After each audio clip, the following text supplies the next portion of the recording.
Oh geez, the table's shaking.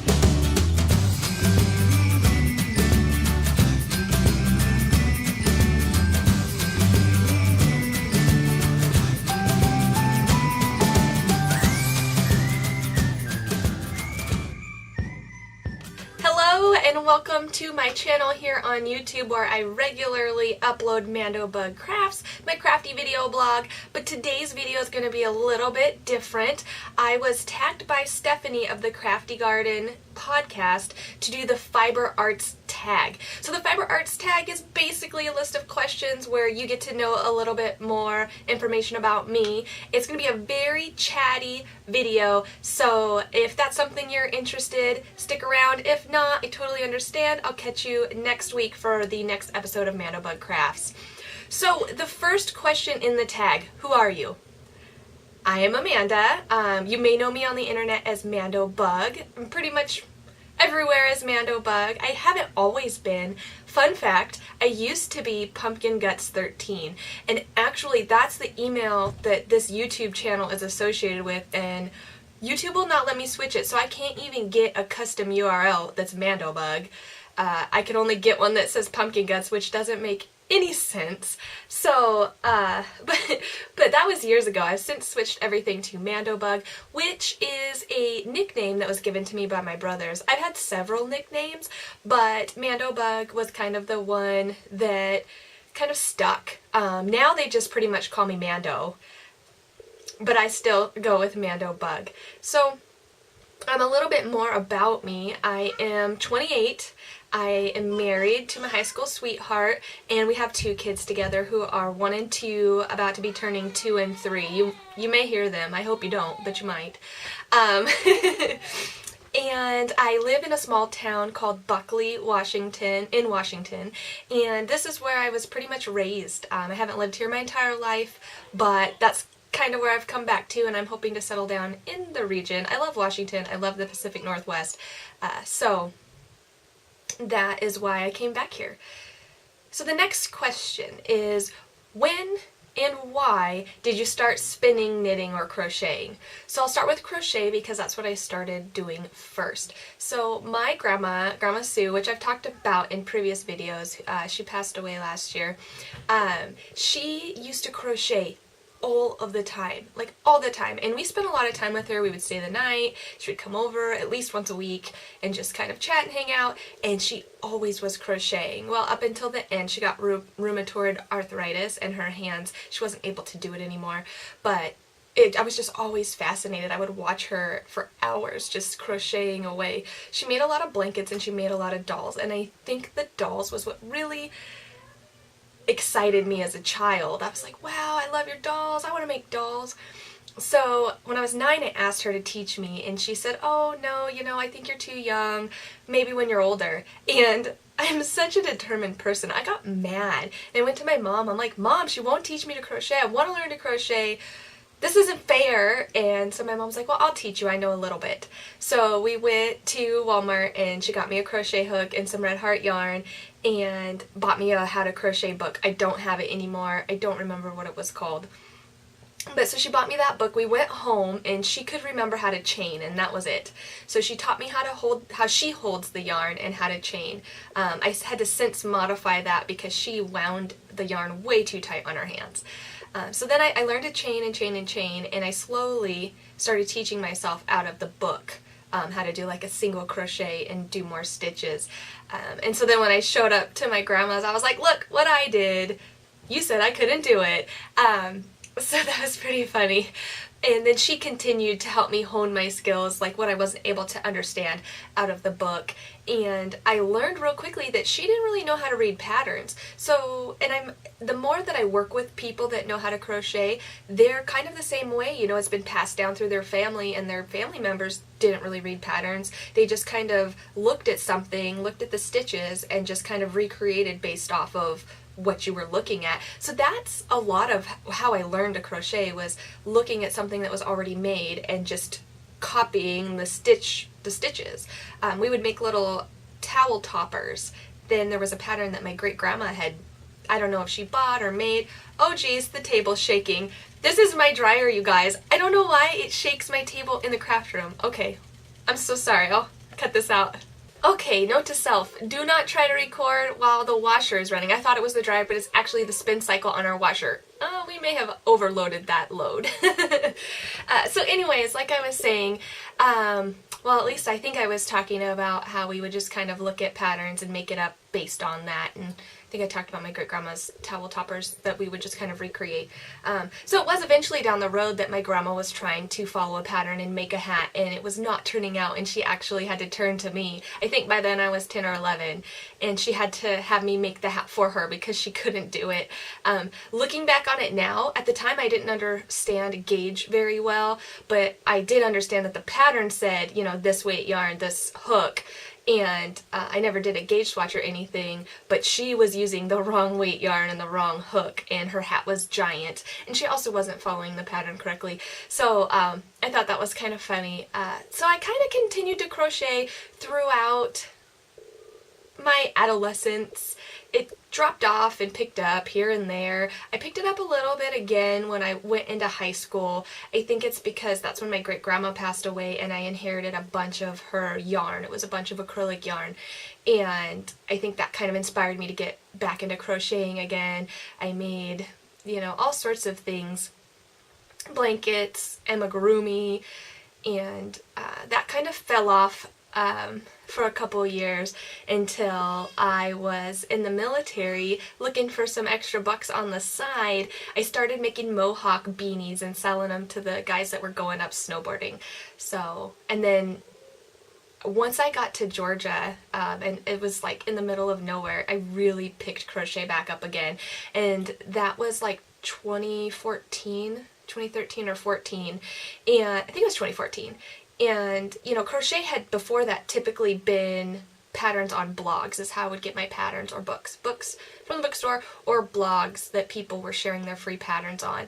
And one way or another I found Ravelry. And once I found Ravelry, it was a game over. Within 2 years, I think, of being on Ravelry, I was convinced I needed to learn to knit, which I never thought I would learn. It took 3 years off and on trying before I actually picked it up, and it was because of a and still very good friend of mine from work, Lindsay. She, it's funny how we met, because we were working together and I was talking about an idea I had to be patented for a crochet project, and like a crochet item, which I still have the idea for, but we'll talk about that later. And so she's like, oh, you crochet? I knit. And I was like, are you on Ravelry? And she's like, yeah. And it just, like, two very introverted people just connecting. And I think even that weekend we hung out, which is like unheard of for me. And it just blossomed into the best friendship ever. She taught me how to knit. Well, I knew the basics, but she helped me fill in the gaps that I was really missing that was keeping me from being a real knitter. And then she actually was a spinner as well, and she taught me how to spin. And it was funny because when I first met her, she's like, yeah, my dream goal is to have sheep and shear their wool and spin it into yarn and weave fabric to sew my own clothes. And I was like, girl, you are crazy. And I don't know. Now, I don't think she's crazy at all. I'm like, that's what I want to do. Not exactly like that, but I want to be more part of the organic process of creating, right from the sheep to the yarn to whatever it is that I'm trying to make. So Lindsay is my grandma, my mom, and Lindsay. They're all very big parts of my fiber arts development, I guess I could say. So that's how I got it started with those. I could tell this could be super chatty. Bear with me. So what is your favorite or most proudest make? When Stephanie answered this, I think she split it up by craft, but I just kind of have two in one. I have a two-in-one. So this shawl is probably one of my most proudest makes. This is hand spun. I spun it using a set of Rolags that I got as a gift from my friend Lindsay, and I spun them into a 2-ply lace weight. So this was my first time ever attempting to spin fine. I think I hit lace to light fingering. I'll see if I can bring it up closer, if you can kind of see a little bit better. Oh my goodness, did I say it was, the fiber was from Hip Strings? The fiber was from Yarn Shine. I'm so sorry about that. The fiber was from Yarn Shine. And this is a Boo Knits pattern, pay for pattern that I knit up. And I put beads on it along the bottom. Whoops, and I think it needs to be reblocked. But I absolutely love this project. And I just remember feeling very accomplished in my achievements at the time that I did this, because I was still, I think, in my first year. I'm trying to remember if I learned to knit and spin in the same year, and I think I did, kind of, because I was telling you about how Lindsay was into all of that, and I don't wait, I just jump into things, and so I think I jumped into spinning right after learning to knit. So I was a new-ish knitter. And so to be able to spin a 2-ply lace weight and knit up a lace shawl, I just remember being very proud of it, and I still am very proud of it. It's just it's a gorgeous, gorgeous piece. So that is my knit and spin proudest make. And then for crochet, I have to say it's my very first pay for pattern that I designed, which is Hollow Web. This shawl is just so special to me.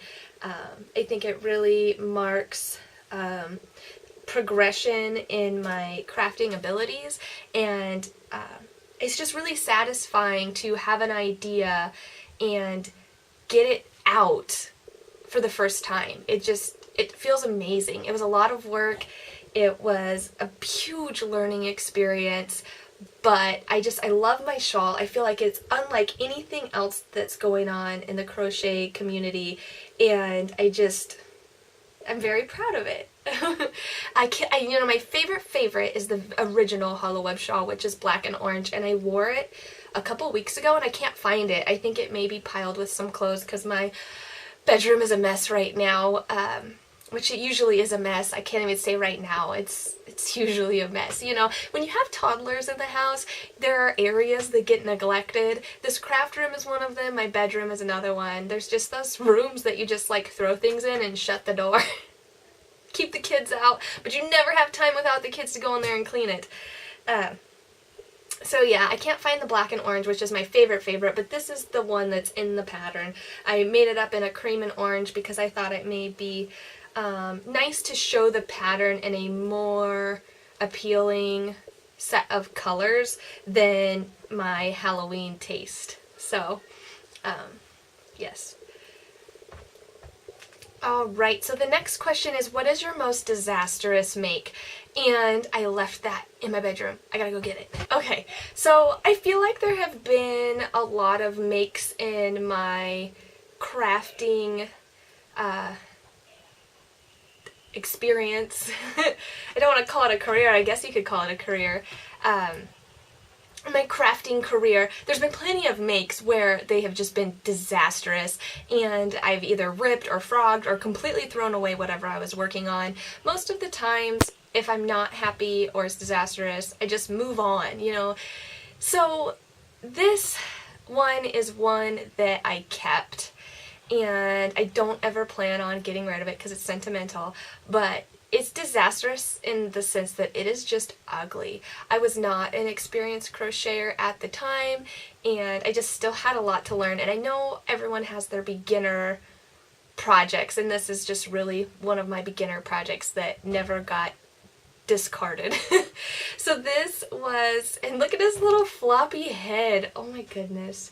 This was a bear that I crocheted for my husband when we were dating in high school for Valentine's Day. And he is just hideous. He's hideous and he's floppy. I mean, I'll show you up close. The neck, like, what is even going on there? That's mostly the problem. So, I mean, I didn't know what I was doing for decreases. So I have these, like, giant lumps, and I didn't use a tight enough gauge. You can see the stuffing inside. I wasn't very experienced with embroidery, so my heart is just like a hot mess. And so because I wasn't experienced with embroidery, I struggled with the eyes, and this was before, I had a job and I could really buy things, so I didn't have amigurumi eyes, which would have been much cuter. I had to try to embroider eyes, and it's hideous. It's hideous.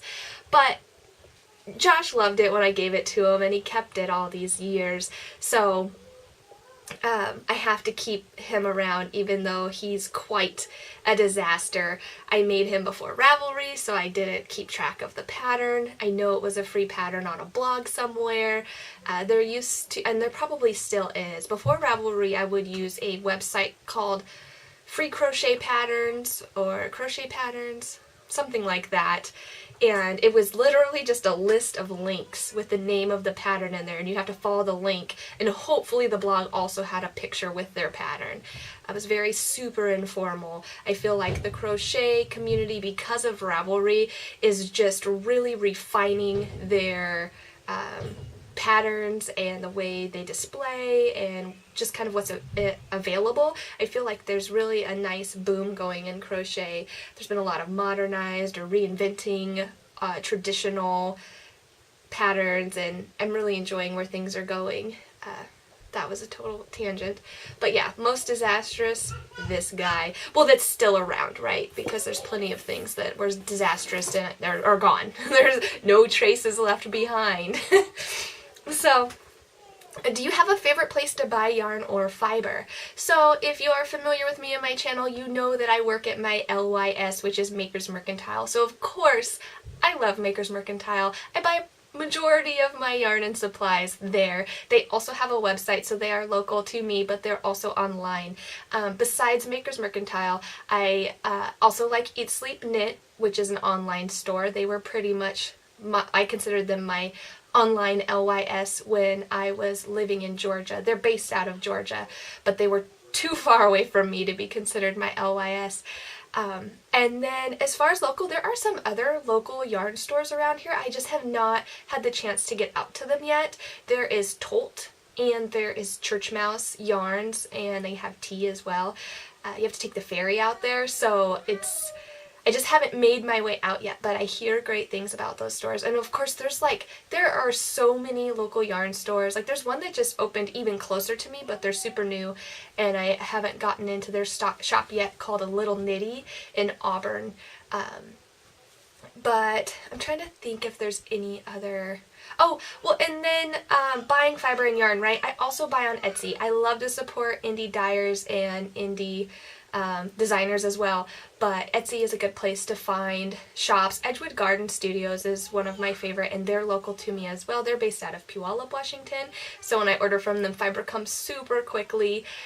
Schmutzerella Yarns is a local indie dyer that we carry at Maker's Mercantile, and she's also in some other shops around the area. But then I also like to support other shops that aren't so local to me on Etsy as well. So that's pretty much where I buy my yarn and fiber. Well, then of course festivals, right? So Vogue Knitting Live Seattle's coming up this weekend, and I'll probably purchase something there. So yeah, I think that pretty much answers that question. What is your most loved pattern?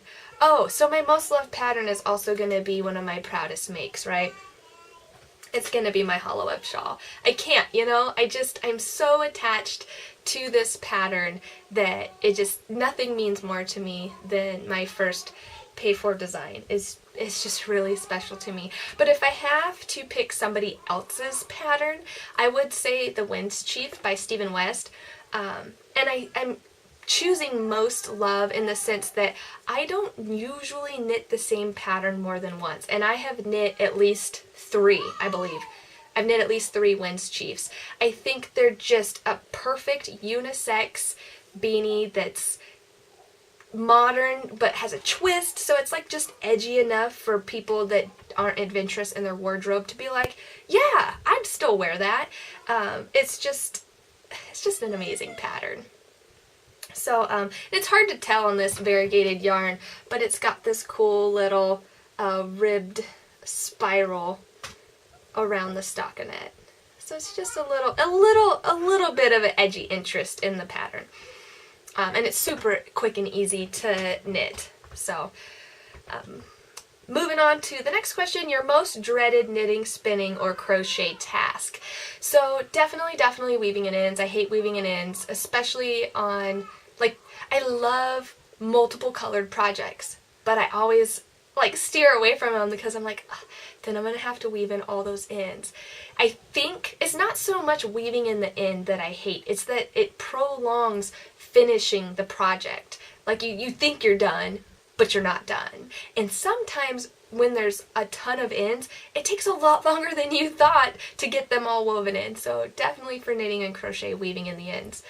Do not like that at all. And then with knitting especially, I don't like huge cast-ons. Like I dread like large number cast-ons, mostly because I usually use the long tail cast-on and I almost always mess up having enough of a tail. Even when I think I'm trying to use that little wrap it around your needle trick, somehow still mess that up.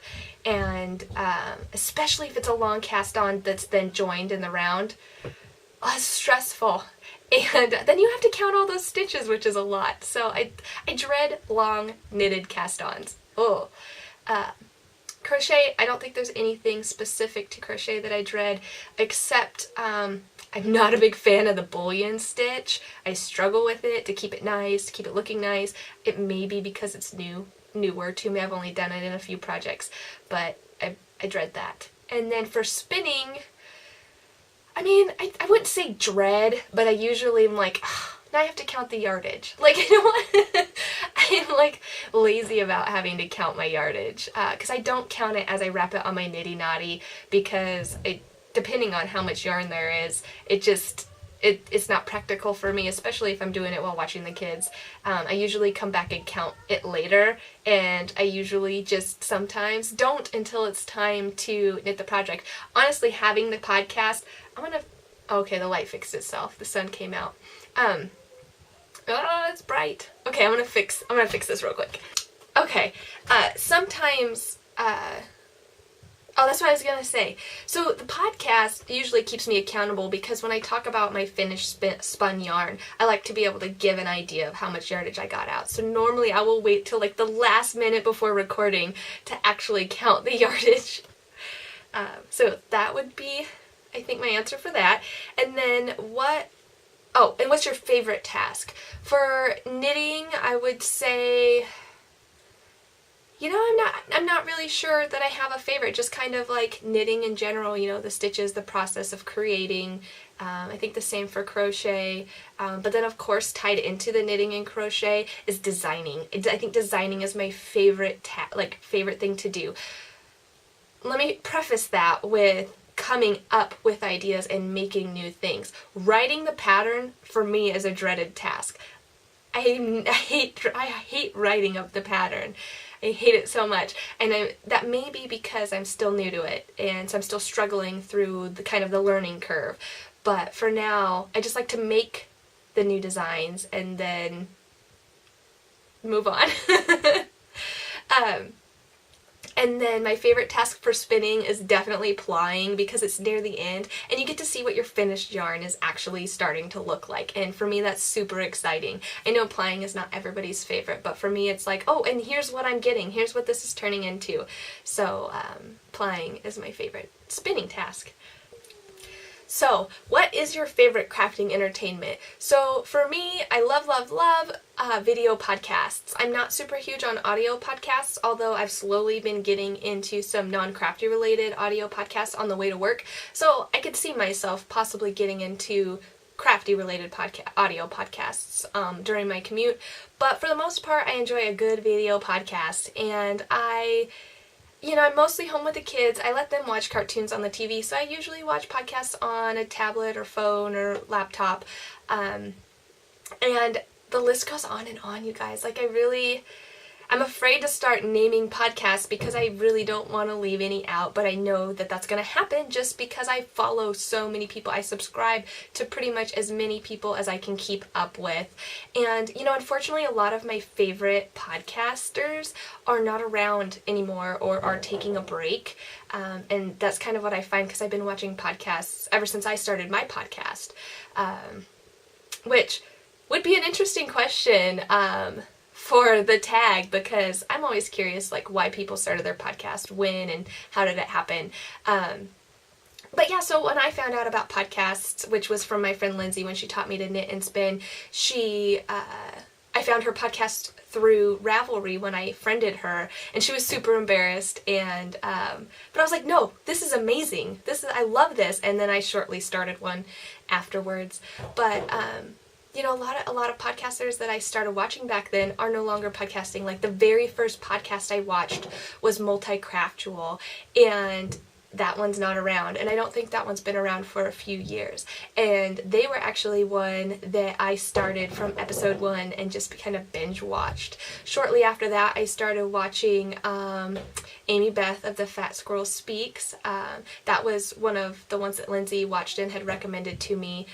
From her, I had moved on to Joanna Knit Spin Farm, and Malia had a podcast mostly about spinning, which I found really interesting when I was spinning, and I don't think she's podcasting anymore. Another one of my favorite podcasts was Penguin Soup with Jenny, and hopefully she's just taking a break and she'll be back later, because I really love her. Josh is like, she's your Canadian twin. I don't think we look that much alike, but I think we have a lot in common. But more recently these days, the podcasts that I find myself watching as soon as they come out, definitely the Yarngasm podcast with Kristen, and what else? It's so hard. I watch Molly of a Homespun House and Stephanie of the Crafty Garden podcast, and I just found Jade of the So Perfect Pearls podcast through Stephanie's podcast, and I like Squirrel Pie Productions with Tommy, and Karen of the Stashless podcast, and Amanda of the Not a Podcast. She's got the Lammy Toes yarn. Love her. And then I have friends that don't podcast at the moment either. Like my friend Kat, who had Kat's Corner, and Lindsay had Knitwomen Diaries, and Holly had Crafts and Tomes, which she's, out of the three of them, she's probably the one that put out a episode most recently a few months ago, though. I mean, there's just so many podcasters that I love to watch. Julia of Happy Knitting Podcast, I've really been enjoying hers. I'm trying to, because I'm giving you so many people that aren't current, I'm trying to, like, think of the people that are current. Laura of the Dyer's Notebook, of course, and the Grocery Girls, Tracy and Jody. I think everyone who watches podcasts watch them. I watch The Knitting Expat and Brooklyn Knit Folk and the podcast from Do You Knit, and a couple other yarn stores I watch too, like Wet Coast Wools, and I watch the Hey Sister podcast. I watch all the podcasts, I swear. But then again, you know, there's podcasts that I watch that I haven't mentioned, so I hope I'm not hurting anyone's feelings. The list just goes on and on. You guys know this. You know this. So, but really that's all I watch. I'm not really big on TV. There's not a lot I can watch in front of my kids that I consider safe at their age. And I kind of let my husband have the TV when he gets home at night, because I'm not into commercial TV that much. I'm more into the podcast community and, like, getting to know these people that are also interested in the same things as I am. I find them very inspiring, very informational, and just overall fun. And being a primarily stay-at-home mom, it's nice to kind of get that social interaction on my time, if that makes sense. I feel like podcasting is a way to get your message to your friends, and they can watch it whenever they get a chance. And then if they're also a podcaster, they put their message up and you watch it when you get a chance. That's kind of how I feel about it, and I really, really like it.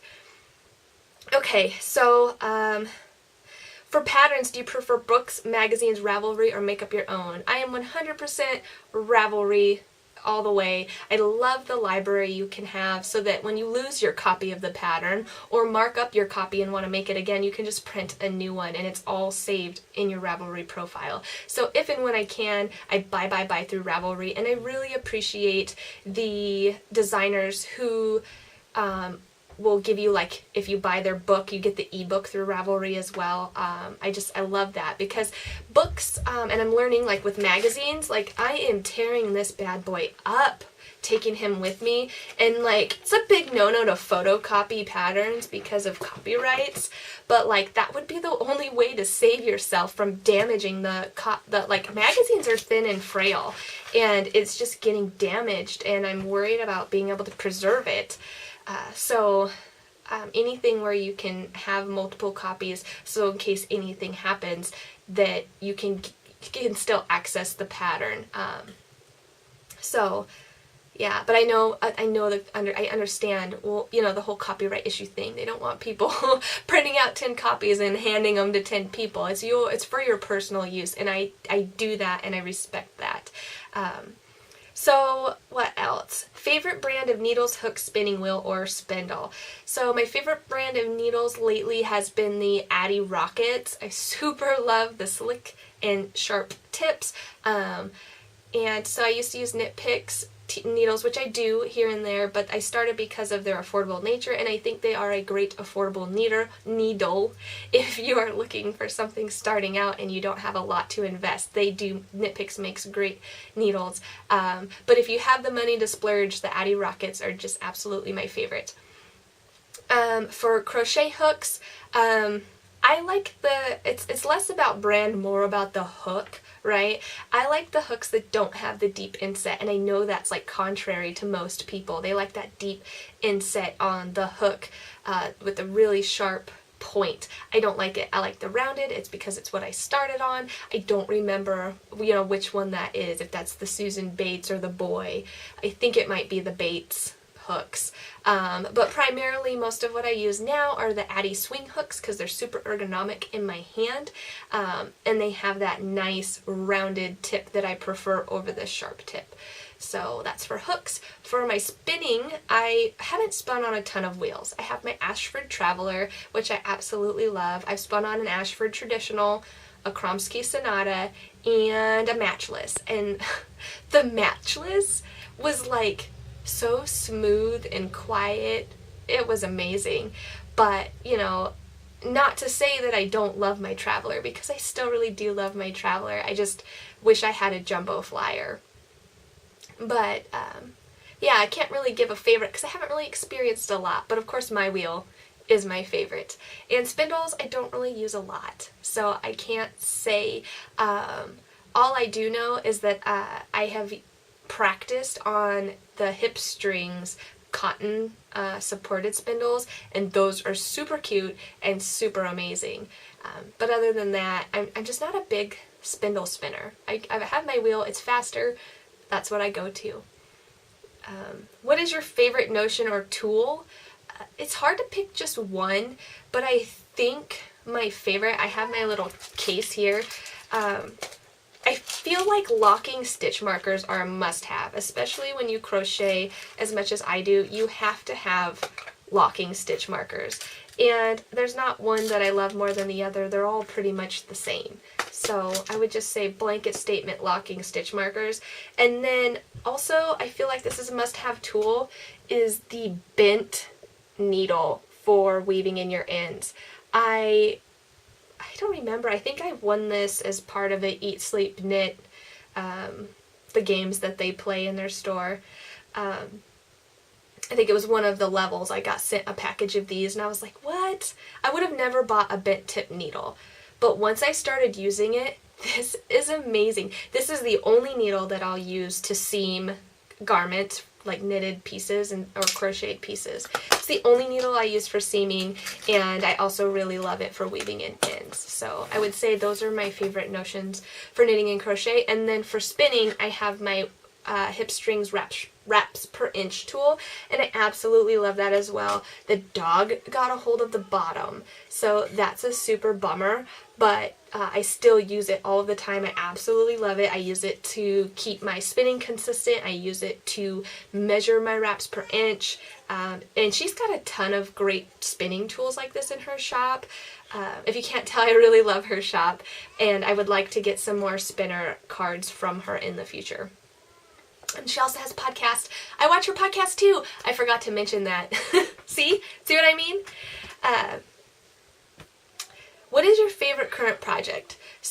here comes the sun again. Get out of here, sun. Go away. I think that works. My favorite current project are the socks that I'm crocheting out of the Interweave Crochet magazine.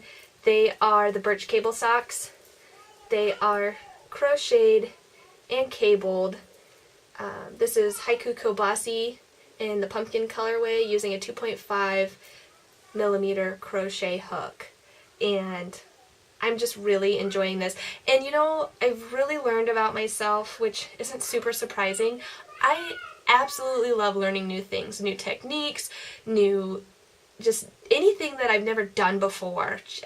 That's what really interests me. I love learning. And just in general, I love learning. So I think that's why this is my favorite current project. My favorite place to knit or crochet or spin in public. So because I have 2 toddlers and it's hard enough to craft while watching them, I don't get a ton of crafting in public. The only crafting in public that I've done has been at my LYS. I'll show up to work early before my shift, and I've spun a little bit or crocheted here and there or knit here and there, and that is not super public, but it's more public than at home. So I would say at my LYS, Makers Mercantile would be my favorite place to go. I have in the past knit at the park though, which I also enjoy, but I can only do that if Josh is there with me as well, because toddlers at a park, you really have to pay attention. So that doesn't work as well. What is your favorite fiber arts book? So I have 3 books. I thought I had the Fleece and Fiber source book, and then when I went to look for it, I couldn't find it. So I know I borrowed Lindsay's for a while, but I thought I purchased my own copy, so I either didn't or I've loaned my copy out to someone. I don't quite remember. So that is one of my favorites for spinning though. It is actually the only spinning book that I've really ever gotten a chance to peek at. But for crochet, I absolutely love this Crochet Stitch Designs book. It's huge. Absolutely huge.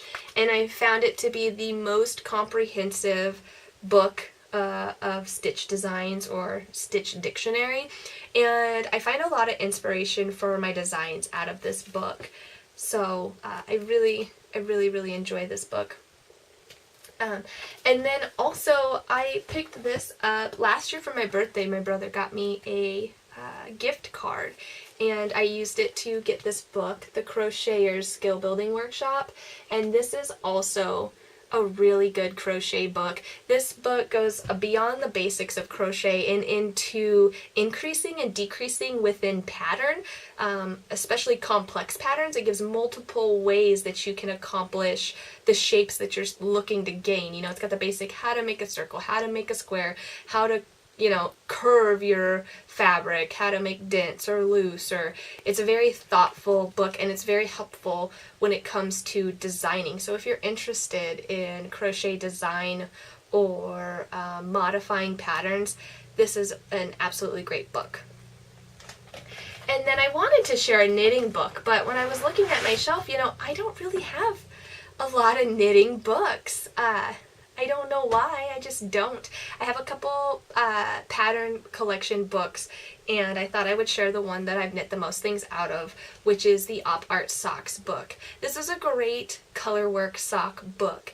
Now, color work, you really have to pay attention, so you really have to put in an effort when you are crochet or knitting out of this book. You have to pay attention, and definitely look up the errata, because I do remember knitting a pair of socks that had a mistake in the chart, and it just about drove me nuts. But I have knit a few of the socks out of this book, and I really like it. Moving on to the next question. Do you have any other hobbies? I mean, outside of fiber arts, I love all crafts. So I sew, and I embroider, and I cross stitch, and I've played with clay a little bit. I like to garden. I just like to make, and I like to create. And I think anything where you put in time and skill and effort, and you have something that's produced from that draws me, just absolutely. And then any way that you can put your own creative, artistic spin on something in the creation process, that's my jam. That's my jam. That's what I love to do. I love to make, I love to create, I love to put my spin on things. So everything I do is in that realm. I'd say the only thing that I would say that I enjoy doing that's not really crafty would be video games. I don't play as much as I used to. This is embarrassing, but when I was 18, 19, I spent all of my free time playing World of Warcraft. All of it. Just absolutely, like every moment that I could, I was logging in and trying to complete quests and level up my character.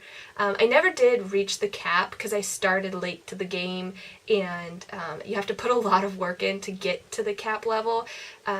But I think I got up to like level 8 in the 80s with my undead warlock named Shmeeloads. My brother named him because sometimes I would watch him play and we would switch off. But yeah, I played a lot of World of Warcraft. And when I was younger, I played, old school video games as well. But now I don't play as much anymore. I have 3 younger brothers. My oldest younger brother, who's just a year younger than me, he plays a ton of video games, and when he comes to visit, he usually introduces me to some new ones. I tried to play Skyrim a little bit when it came out, but, I only got a couple levels in. But lately, he showed me this game called Cuphead, and I've really been enjoying playing it. It's just a silly little platform game where you're a little guy who's got a cup head, and you are supposed to be collecting souls from all of these. Well, they were cute characters, but when you come to take their soul, they get angry and they evolve into monsters, and you have to, kill them. And I have found that that's one game that is a little safer to play in front of the kids because it looks like a cartoon and it's not gory or graphic. And so they enjoy watching me play that game. And so that's another reason too. I have to be careful of what's in front of the kids. Like Josh would play Grand Theft Auto when Emily was really, really little, and I just remember it getting to a point like, we can't do this anymore. We're gonna just have to change our lifestyle a bit. So yeah, those are my other hobbies. If you could meet anyone in the fiber arts community, who would that be? Oh geez, this is just as bad as trying to list all of the podcasts, because I would love to meet everybody that hosts the podcasts that I love to watch. I would love to meet a lot of designers and just kind of, meet them and get to know them a little bit. I have met a handful of designers, and that's been a lot of fun, but, I just want to meet everybody. I can't even, think off the top of my head if I have a number one. There's not really a number one. I guess if I had to pick a number one, it would only be because it's more realistic. Holly, who has the Crafts and Tomes podcast, she recently moved, not recently, I guess it's been like a year or so now. She moved up to Washington, but she's still kind of far away from me, and I'd really love to meet her, because, I watched her podcast when it was current, and I try to keep up as she puts out videos here and there, but she is closer to me than most people, and so it's a very, it's a more realistic thing for me to get to meet her, so I would really like to meet her, and, but yeah, I want to meet everybody, so it's hard to say. It's a hard question. Okay, rapid fire. So knit or crochet, crochet. Weave or spin, spin. Colors or neutral, colors. And sweater or socks, sweater. That's a hard one because I love wearing socks but not knitting socks as much. I love knitting and wearing sweaters. I just don't like how much they cost as much. But I do have to go with sweaters. And so then last, I just need to tag some more people in the Fiber Arts tag. Now, of course, you do not have to be tagged to participate. So if you're watching this video, or if you've watched others and you haven't been tagged yet, consider yourself tagged. Make the video, tag more people.